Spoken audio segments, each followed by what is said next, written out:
Dans cette rubrique, le Togo passe à l'action contre l'érosion côtière avec le projet Wakarizip Togo soutenu par la Banque mondiale. Sur la côte, brise-lames, rechargement de sable et digues sont en place pour freiner l'avancée de la mer. L'avancement des travaux a été constaté ce samedi lors d'une visite de l'administrateur de la Banque mondiale pour le Togo et le Bénin aux côtés du ministre de l'Environnement. Témoignage de Uri Chamega.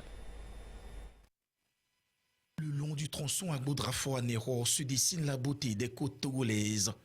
Un espace en perpétuel aménagement depuis 2022 grâce au projet Wakarizip Togo. Projet d'investissement de résilience des zones côtières en Afrique de l'Ouest, cofinancé par le groupe de la Banque mondiale. Sur des kilomètres, des ouvrages sont conçus pour réduire la vulnérabilité des communautés riveraines. Une stratégie de résilience côtière plus large destinée à freiner l'érosion marine et à protéger les populations. Le constat est fait sur place par l'administrateur de la Banque mondiale pour le Togo et le Bénin, accompagné du ministre chargé de la protection côtière, professeur Komlan Doudi Kokoroko.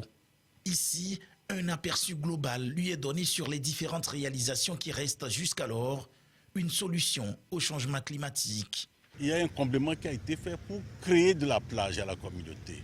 Et vous savez l'intérêt et l'utilité d'une plage. Quand vous regardez, c'est à perte de vue, sur 10 hectares, vous avez une plage que la commune peut utiliser, que la population peut utiliser pour les différentes activités et qui leur permet aussi de se protéger contre les phénomènes extrêmes comme des tempêtes par exemple qui arrivent. Cette visite illustre l'importance des investissements consentis pour préserver les habitations, les infrastructures et les activités économiques des communautés côtières.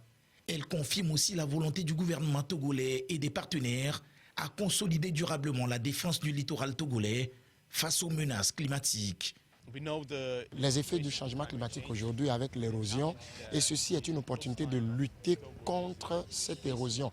Également d'avoir un impact à long terme, c'est-à-dire travailler avec la communauté, protéger les côtes et puis au-delà de cela, cela crée de l'emploi parce que les côtes et nos villes deviennent attractives. Et ces projets sont des projets d'inclusion.